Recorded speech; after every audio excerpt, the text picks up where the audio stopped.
Shalom, povo de Deus! Olá, meus irmãos! A gente está aqui de novo nessa nossa caminhada de leitura comunitária da Palavra do Senhor. Que bênção, que privilégio!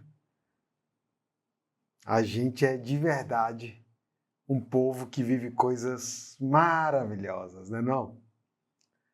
Bom, hoje 1 Crônicas 20, mas antes, vamos orar. Senhor, nós estamos aqui em Tua presença querendo Te agradecer, Pai, por Tuas ricas misericórdias que se renovam diariamente em nossas vidas.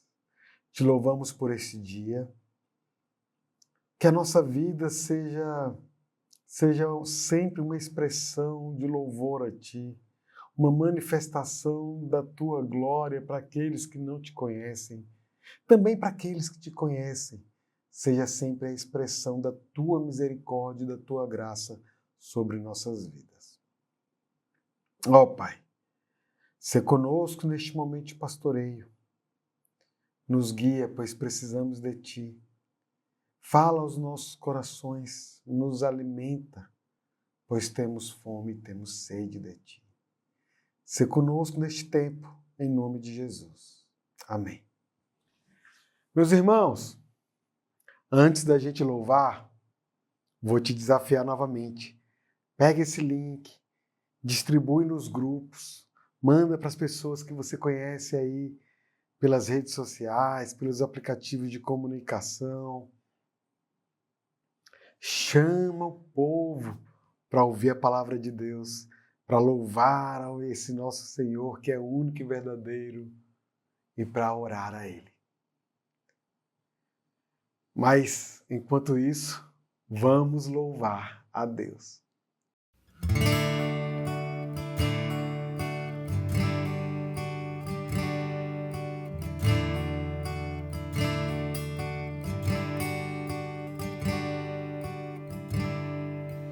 Ele não tinha qualquer beleza ou majestade para nos atrair. Nada havia em sua aparência para o desejarmos, mas rejeitado dentre os homens, e ainda assim carregou nossas dores, e o seu castigo nos traz paz, e a esperança não se esvai. A oferta pela culpa Ele ofereceu, para satisfazer o Criador. Ele morreu para que a sua luz em nós pudesse brilhar. O Filho do amor se entregou em nosso lugar.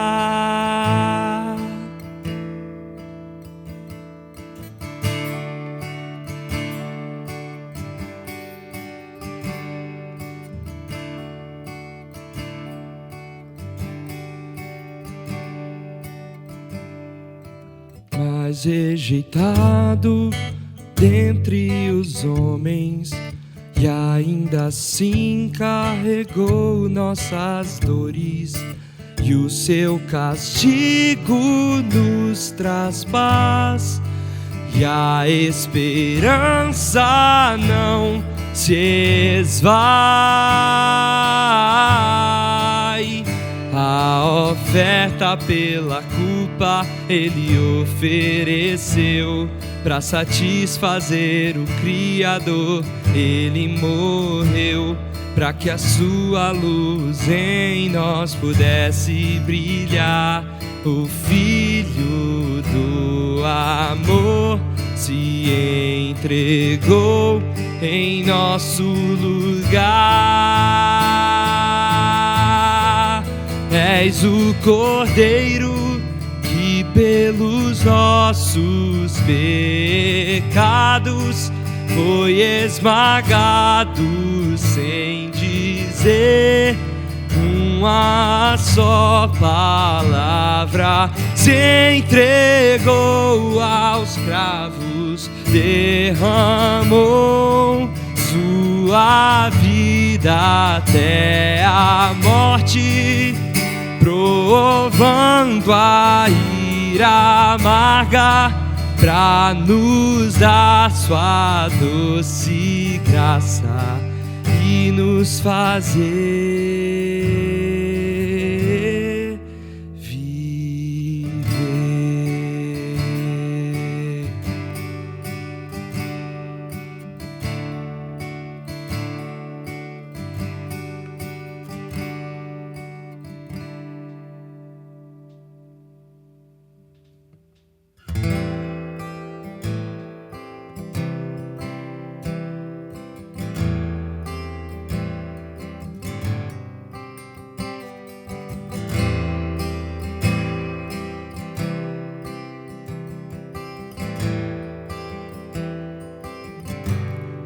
Como entender o Criador? Sua glória Ele deixou, o desprezei e mesmo assim não me abandonou. É céu, céu, Senhor, e acima de toda a nação. Grande sua glória está acima do céu,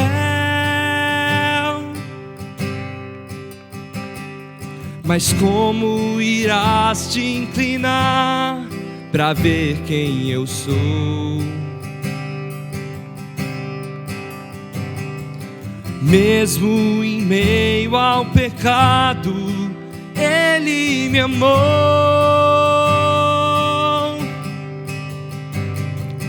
Quem há semelhante a ti, Senhor, que tira o pecado? Quem há semelhante a ti, Senhor? Não há outro igual.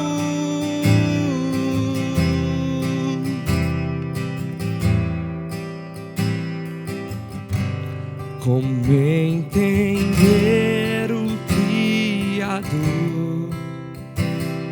Sua glória Ele deixou, o desprezei e mesmo assim não me abandonou.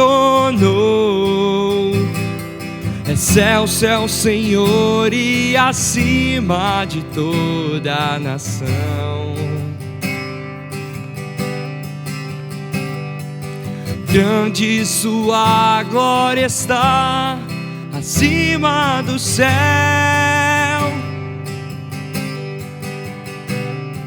mas como irás te inclinar pra ver quem eu sou?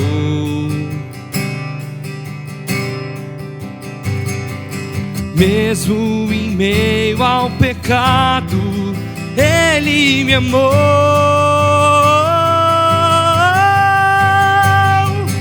Quem há semelhante a ti, Senhor, que tira o pecado? Quem há semelhante a ti, Senhor, me ergue da lama, és engrandecido, inigualável, mas servo se tornou. Quem há semelhante a ti, Senhor? Não há outro igual.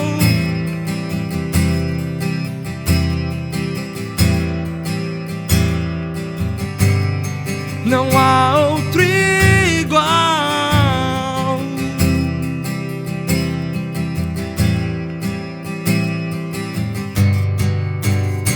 Louvado seja o Salvador, que a minha dívida pagou, a esperança retornou, graças a Cristo meu Senhor.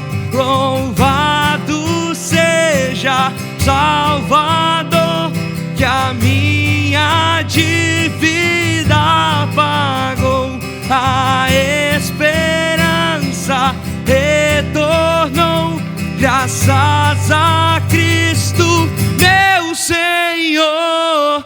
Quem há semelhante a ti, Senhor, que tira o pecado? Quem há semelhante a ti, Senhor?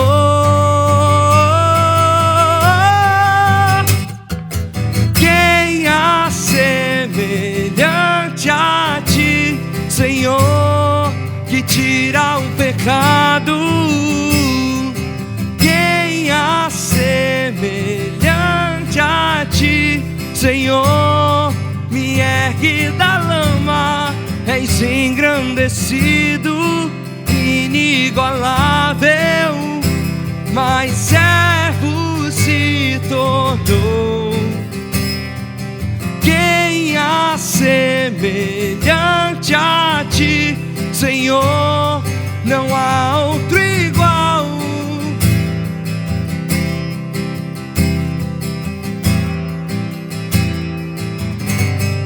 Não há outro igual.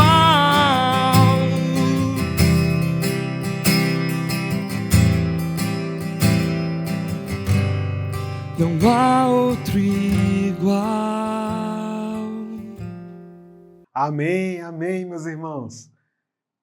Lindos louvores, né? Lindos louvores. Vamos ter um tempo de oração agora? Como é que está a sua vida, meu irmão? Como é que está a sua vida? Primeiramente, sua vida de oração. Mas a sua vida de oração, eu sei que é um reflexo da sua vida espiritual. Como é que está a tua vida espiritual? A nossa vida, ela é única, né? Ela é íntegra, ela é inteira. Nossa vida, ela não tem partes, pequenos pedaços. Nós somos um. Então, como é que está a tua vida como um todo? Tua vida em casa, no trabalho, vizinhança, nas coisas que Deus tem te dado a fazer. Coloque teus motivos de oração aí no chat, para que depois a gente possa ver e lembrar e continuar orando por você. E agora, nesse momento, a gente vai orar pelas questões que costumeiramente a gente ora. Ó Pai, nós queremos te louvar mais uma vez, te engrandecer, porque o teu amor se manifesta sobre nossas vidas de diversas formas. Não bastasse Jesus ter morrido pelos nossos pecados, Jesus ter sofrido por um crime que ele não cometeu. Não bastasse essa obra magnífica e perfeita de amor que só tu poderias fazer.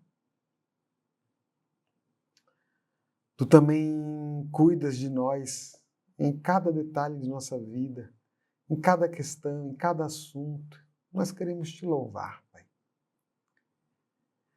Nós queremos te louvar pelos líderes que tu tens colocado em nossas vidas, em especial. Quero orar pelos nossos pastores, Pai. Abençoa cada pastor que tu levantaste para cuidar das tuas ovelhas. Abençoa os pastores aqui da Igreja das Graças, mas também aqueles que tu colocaste sobre o teu povo por todo o mundo. Abençoa, Pai, também aquelas tuas ovelhas, aqueles teus filhos que vivem hoje uma questão de perseguição por conta da fé, por conta do relacionamento que tem contigo. Continua renovando-lhes as forças, o ânimo, a alegria da salvação, Deus. E vai alcançando mais e mais e mais, para que teu nome seja mais glorificado, mais conhecido. E tu sejas exaltado e adorado como o único que é digno de toda adoração. Pai, quero te rogar pelas nossas congregações aqui da Igreja das Graças. A igreja lá em Petrolina, em Serra Branca, em Triunfo, em Casa Amarela, em Dois Unidos, em Trindade, em Araripina. Ser com cada um desses locais, com as pessoas, os teus filhos que ali residem, que ali congregam, que ali te adoram, Pai. Abençoa esses irmãos, Pai. Livra-os do mal, livra-os da perseguição, livra-os da queda, Senhor. Meu Deus, como é bom saber que somos teus. Como é bom saber que somos teus. Abençoa também, meu Pai, as nossas famílias. A tua palavra diz que, por fidelidade a ti, na aliança que tu fizeste conosco, as tuas bênçãos alcançam toda a nossa casa, toda a nossa família. Eu quero te rogar por isso, Pai. Família é essa instituição, esse núcleo central da sociedade que tu mesmo criaste. Tu criaste esse núcleo, tu criaste essa instituição. E, Pai, nós sabemos que toda crise da humanidade, que todo problema na sociedade, ele surge em alguma família. Então abençoa nossas famílias. Se alguma família tem alguém que se desviou dos seus caminhos, Pai, traz essa pessoa de volta. Guarda-nos do ataque, Pai, da sociedade, do homem mau, do inimigo também. Guarda, Pai, guarda nossa casa, guarda nossos filhos, guarda nossos cônjuges e netos, se tivermos. Abençoa, Senhor, pois precisamos de Ti. Ser conosco neste momento de pastoreio, nessa reflexão que nós teremos agora. Fala aos nossos corações, que sua voz seja audível e marcante para cada um de nós. Em nome de Jesus. Amém. Irmãos, eu falei para vocês, nós estamos em 1 Crônicas, capítulo 20, e de uma forma bem sucinta, bem resumida, o contexto aqui é, os capítulos 18 e 19, eles narram vitórias militares de Davi. Davi continuando a obra que Deus dera para o seu povo através de Josué, né? E o capítulo 20, ele continua essa narrativa, ele não destoa, ele continua nessa narrativa. Então eu queria ler com vocês aqui os versículos 1 a 3 de 1 Crônicas 20. Abra aí a tua Bíblia, abre a palavra de Deus e vamos ler juntos as Escrituras Sagradas. Decorrido um ano, no tempo em que os reis costumavam sair para a guerra, Joabe levou o exército, destruiu a terra dos filhos de Amon, veio e sitiou a Rabá. Porém, Davi ficou em Jerusalém, e Joabe feriu a Rabá e a destruiu. Tirou Davi a coroa da cabeça do seu rei e verificou que tinha o peso de 1 talento de ouro e que havia nela pedras preciosas. E foi posta na cabeça de Davi, e da cidade levou muito grande despojo. Também levou o povo que estava nela e o fez passar a serra, e a picaretas de ferro, e a machados. Assim fez Davi a todas as cidades dos filhos de Amon. Voltou Davi com todo o povo para Jerusalém. Então, como eu disse para vocês, esses versículos narram aí a vitória final de Davi. Mas Agora eu queria puxar da sua memória. Vocês lembram da narrativa bíblica que fala que o exército de Davi estava no campo de batalha e Davi ficou em casa?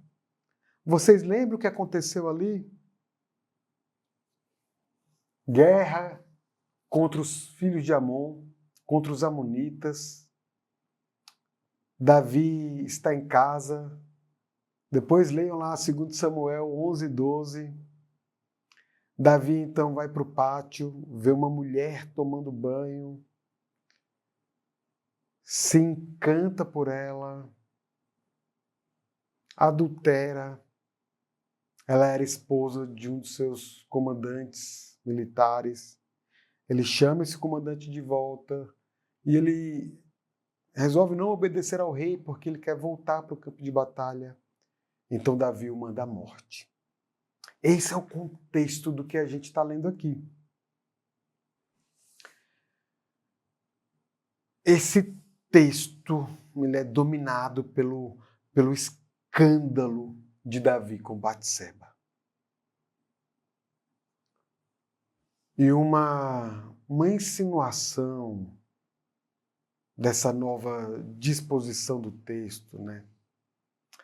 Encontra-se nessa, eu vou dizer assim, uma transição que é um pouco estranha entre os versículos 1 e 2, mas é uma alusão que ela é evocativa, preservada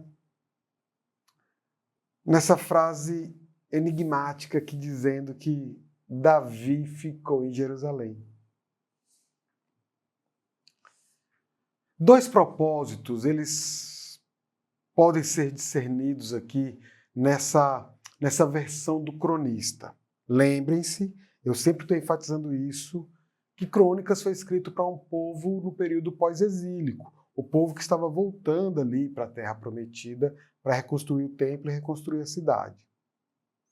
Então, esses dois propósitos, não é que eles não estejam lá no livro de Samuel, mas eu queria dar uma ênfase aqui por conta desse contexto do leitor original, né, do livro de Crônicas.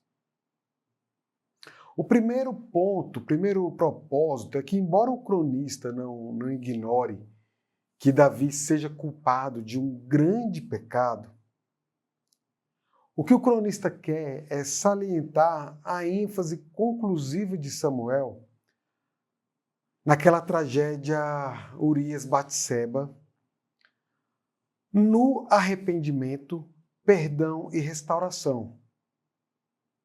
E aí, no finalzinho lá de 2 Samuel 12, né, Davi fala, pequei contra o Senhor. O profeta Natan diz que Deus perdoou os pecados, mas é também uma narrativa curta que a gente vai conhecer o desdobramento lá no Salmo 51. Então o Salmo 51 ele é o desenrolar desse novelo, né? Desse arrependimento, dessa restauração, dessa cura que Deus opera em Davi. Mas o segundo propósito é a contribuição daqueles que compartilharam a liderança com Davi, que agora recebe uma ênfase, né? Bom, aqui nesse texto de Crônicas, é Joabe e não Davi, ou antes que Davi pelo menos, né? Quem conduziu o exército. Até porque Davi tinha ficado em Jerusalém. Na sessão seguinte, a essa que a gente leu, foram os homens de Davi quem derrotaram os filisteus. Também não foi Davi. Nessa instância, nesse momento, há uma ironia real no fato de que o incidente ocorreu na ocasião do ano quando os reis costumavam ir para a guerra. Ou seja, era ano dos reis irem para a guerra, Davi não foi, ficou em Jerusalém e toda aquela desgraça aconteceu. Na verdade, é mais do que uma insinuação no texto de Crônicas de que a pluralidade na liderança do povo de Deus ela é essencial, nem que seja para suprir deficiências uns dos outros.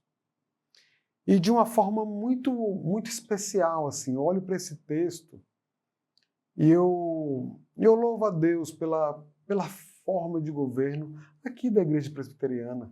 De verdade, eu creio que é algo de Deus mesmo para abençoar o povo. Porque o governo, em uma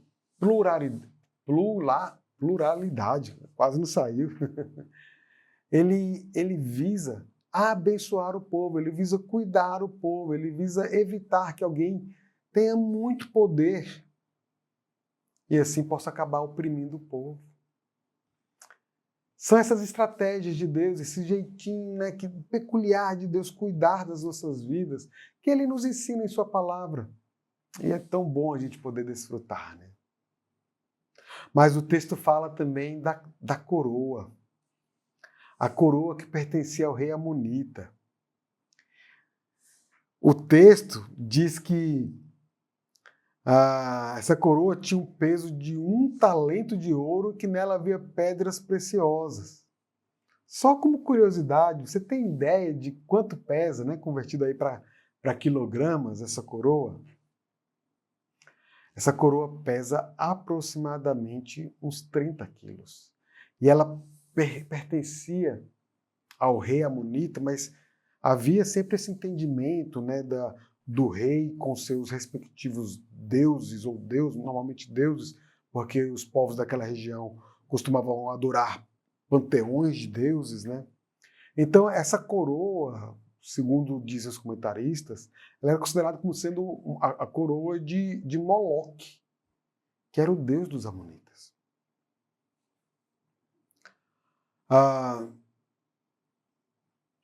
Eu fico imaginando, né? Davi colocando em sua cabeça uma coroa que pesa 30 quilos. Esse negócio não deve ter demorado muito, não. Deve ter sido bem rapidinho, uma cerimônia breve, porque botar 30 quilos na cabeça de verdade não é fácil. E o fato é que, então, Davi derrota os amonitas e ele também avança contra os filisteus, né? A gente vai ver aqui a segunda perícope. O fato é que, como um todo, essa região fica dominada e fica submissa ao governo de Israel por mais de 100 anos, por aproximadamente 100 anos ou mais de 100 anos. Tá? Passa pelo reinado de Davi, reinado de Salomão e daí por diante. Versículo 4. Depois disso, ou seja, depois que Davi ele toma a coroa do rei dos amonitas e ele pega então aquele povo, né, ali e coloca para trabalhar, para trabalhos forçados, enfim, ou mesmo para aumentar suas fileiras militares, né? O que era muito comum naquelas situações. Então, depois disso, houve guerra em Gezer contra os filisteus. Então, Sibecai, o Husatita, feriu a Sipai, que era descendente dos gigantes, e os filisteus foram subjugados.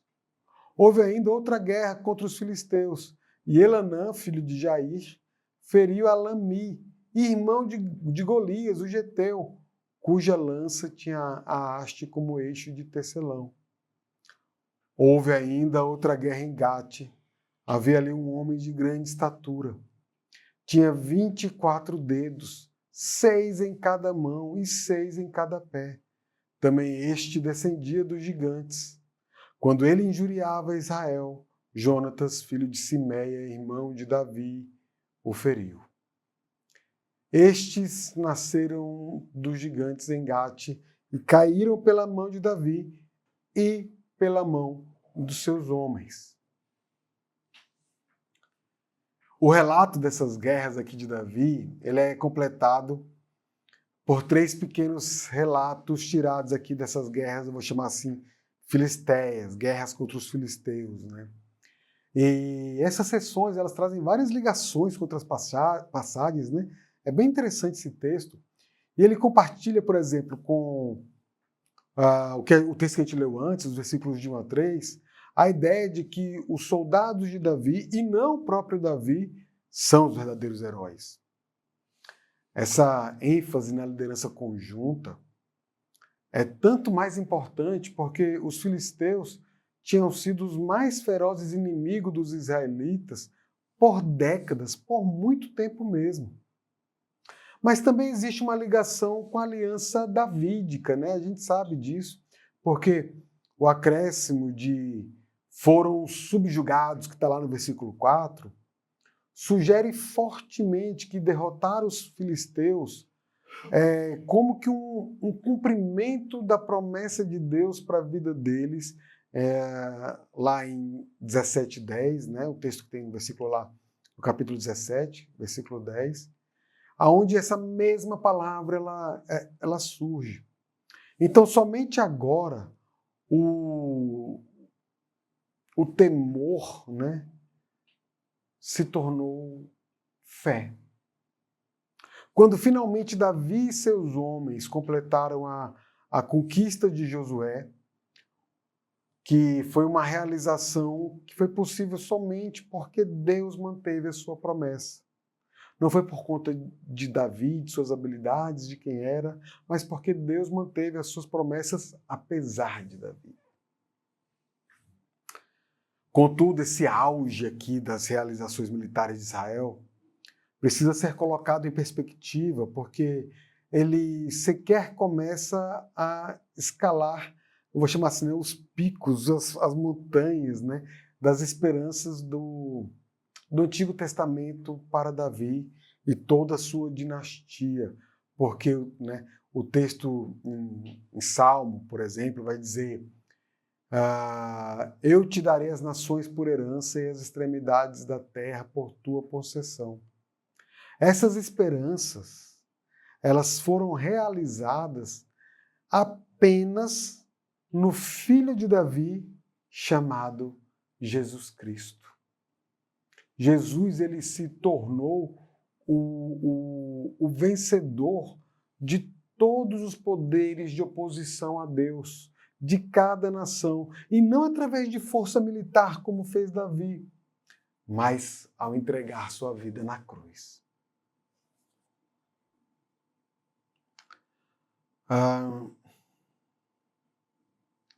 Esse texto fala para a gente de uma forma muito peculiar, mas muito peculiar, que o reino de Deus, que o reino de Jesus, que aquilo que Ele preparou para nós, não é algo deste mundo. Não há uma batalha aqui para vencermos. Há uma vitória para vivermos. Jesus venceu o mundo. Jesus venceu a morte. Jesus venceu o inferno. E ao vencer, Ele nos deu a sua vida para que nós a vivêssemos e assim adorássemos a Deus. Meus irmãos, Davi é um grande personagem, poderosíssimo, um lindo personagem na história da Bíblia.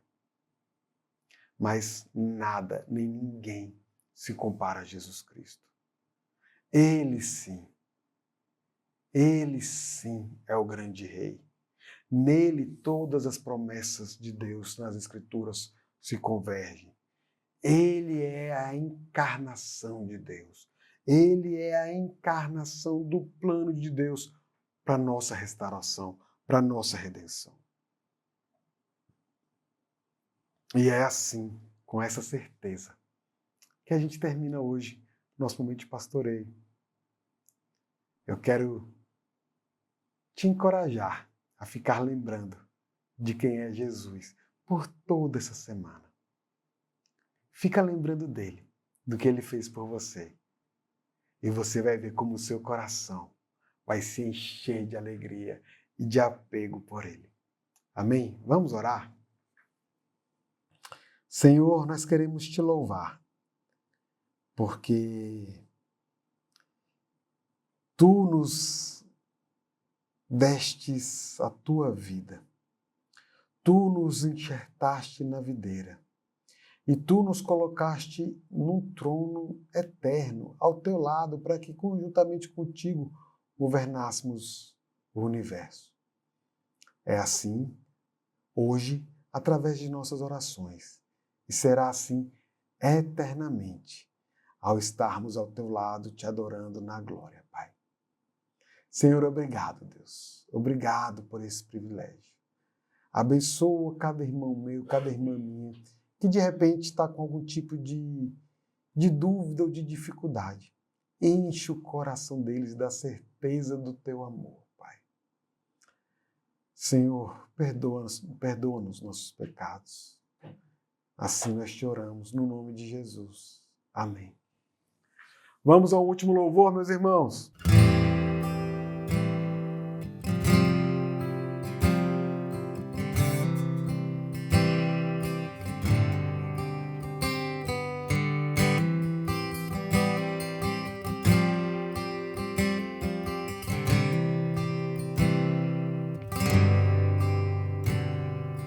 Não há barreiras que possam ficar entre mim, Senhor, e o teu amor.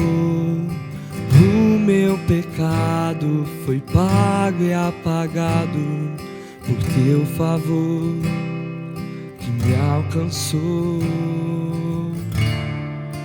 Minha fé firmada está em ti, Jesus, meu amanhã contigo está, pois tu és o meu Deus, meu Senhor, refúgio nas tribulações, meu amigo soberano. Para sempre eu te adoro, ó Senhor.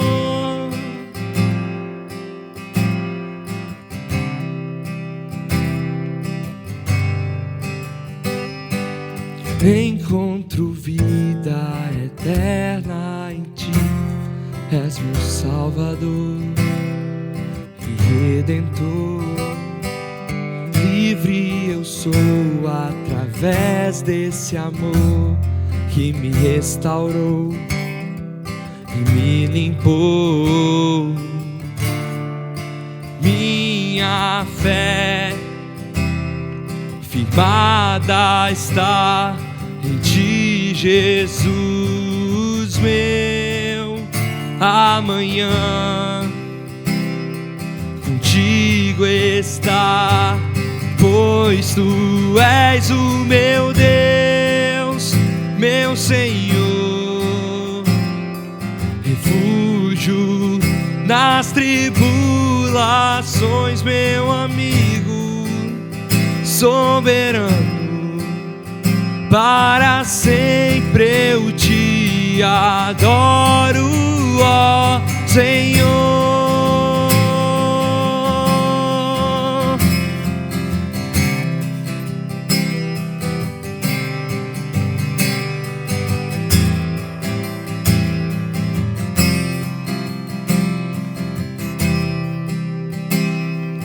Pois tu és o meu Deus, meu Senhor, refúgio nas tribulações, meu amigo soberano. Para sempre eu te adoro, ó meu Deus, meu Senhor, refúgio nas tribulações, meu amigo soberano. Para sempre eu te adoro, ó Senhor.